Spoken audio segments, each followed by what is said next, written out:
Alexander, and today for my presentation I will be going over my personal philosophy statement for Child Life class. So for the scope of Child Life practice, we develop care plans for each individual child that is currently in the hospital or in a medical setting to help them cope with being in the hospital and help with their stress and anxieties that they may develop. So they create these care plans based on the child's developmental stage, their coping styles, their culture and spirituality.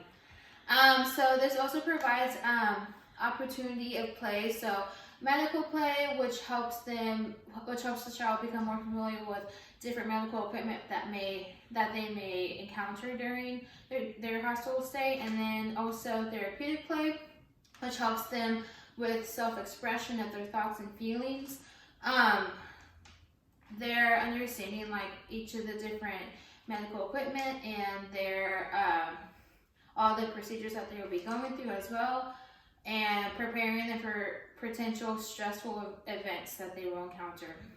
And these care plans also, like I mentioned, they are a stress reduction by developing coping mechanisms for the child in the hospital.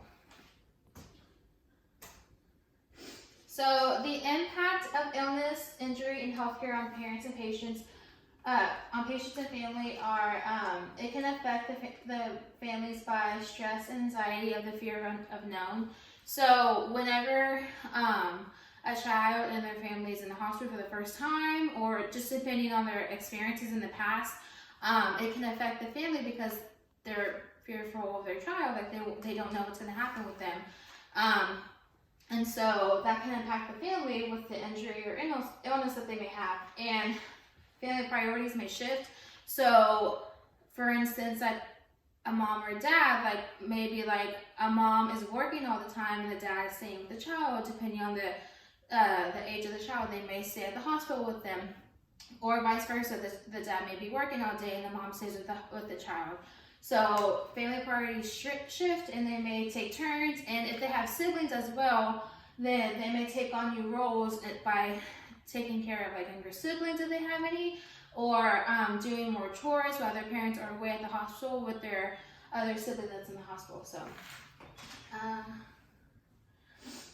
let's see. So parent and family care. So certified child life specialists will always use this approach with the family. This helps with the confidence of the parents, and when using like decision making over like different procedures and options that they have for their child in the hospital that the doctors provide. This approach helps the family understand that the child's primary source of support and strength is their family, because they're knowing that even though they're going through this time right now, they have their parents, their siblings, extended family, whoever they are, they have that primary source to help them get through this time. So this helps them feel more protected and safe, knowing that their family is by their side while they're in the hospital. This can also increase confidence roles in the parents, knowing what is going on with their parents and knowing what decisions they can make for the child, while also including the child in what they want to do as well. Oops.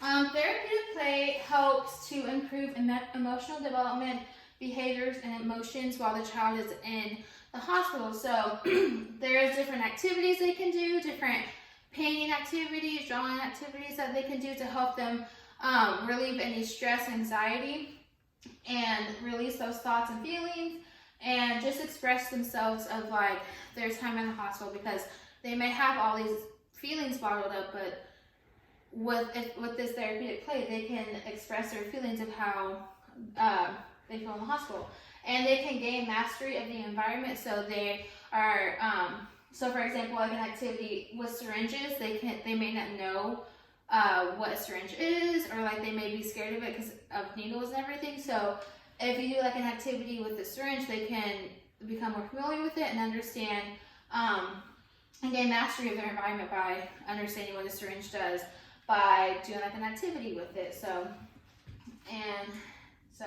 yes. preparation education.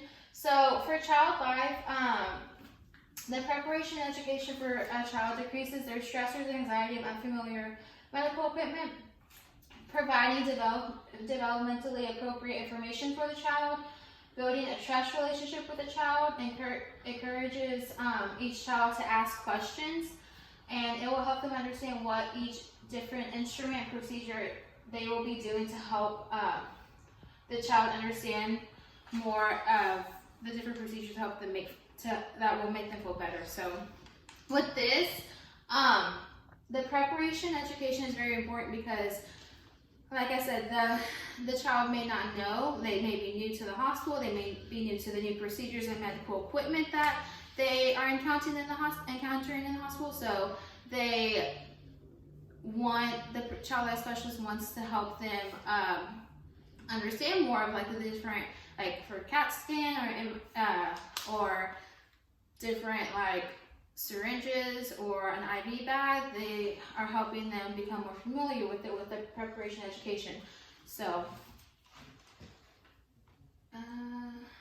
death and dying of a child can cause a lot of stress on the family. It can cause the family to grieve and each family member to grieve differently. So different emotions and coping mechanisms that a family may have is sadness, anger, depression, and there are much more different emotions and feelings that they may go through to help them grieve with the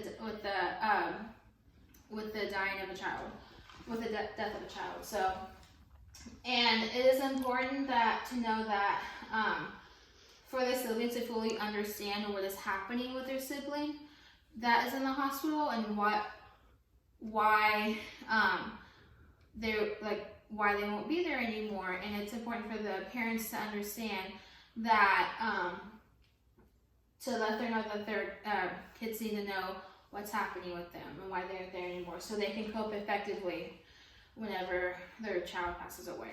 So this is extremely important for the siblings to know because they need to have that proper information so they can cope effectively and learn to eventually move on. And so self-care is extremely important. So this, as a child life specialist, it can get really draining with all the situations that we will encounter. So it's extremely important to take care of yourself so you're ready to go to work the next day. So whether that's taking a walk or painting or whatever makes you happy, drawing, or for me, I like doing Zumba. And that's just like, it's like a dance class in a way, and it helps me exercise a little bit and release those endorphins, and it makes me happy. So I just like it. So, and then you can cook and just take time for yourself and just have me time whenever you get home.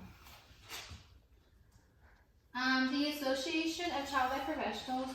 This is a great resource for students, child life specialists, and people interested in the field of child life because it provides a lot of articles, information, and what exactly a child life specialist does. So this was created as a nonprofit association for child life specialists. There is an ACLP membership that people can do. I believe there is a student membership, a certified child life specialist membership, and also a membership for people that are interested in it as well. So this is a great resource to learn more about different resources that they may have. So the future of child life is growing more and more each year. More people are starting to understand more of what it is and how it helps children in the hospital.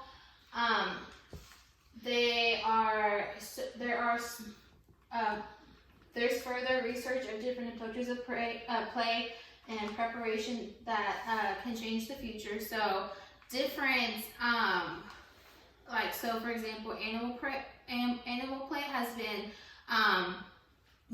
been used for the recent years, and this has helped them with coping in the hospital and the use of technology. So there's becoming new different resources that children can use to help them cope with technology. So there's like apps on the iPhone or iPad that they can use to help them understand more about their different procedures and medical equipment that they would go through. So,